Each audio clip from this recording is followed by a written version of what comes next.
حقيقة وفقب الفلق سبحان ربك رب العزة عما يصفون وسلام على المرسلين والحمد لله رب العالمين. الحمد لله يوم musamman babban shehu da ke wannan guri wanda jiya kamar yanzu a daren jiya muna tare da shi a sabon garin Matarkako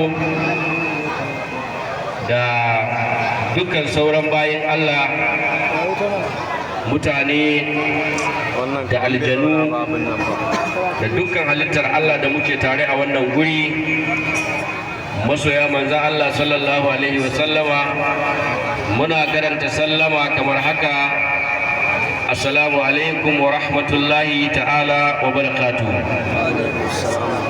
To alhamdulillah yan uwa, a har kullum muna gode wa Allah da Allah ya yi mu a cikin al'umma masoya manzon Allah.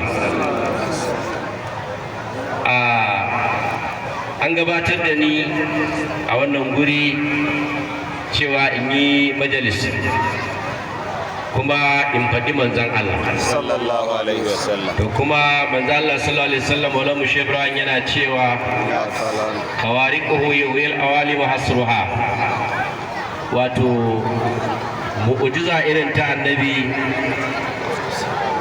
ya gajiyar da halitta wajen halitta ta tsaya ta kirga ta ce annabi na da kaza na da kaza na da kaza.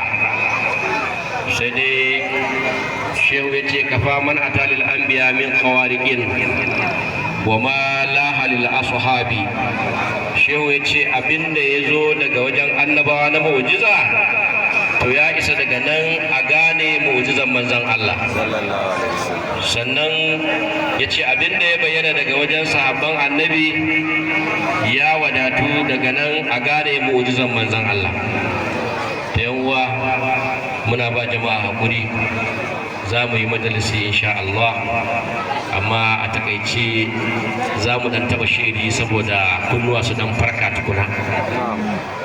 Insha Allah za a biyo baya da majalisin za a yi in Allah ya yarda, idan masu abin sun nufi a yin za a yi insha Allah, amma yanzu za mu dan taba shiri ai mana afuwa.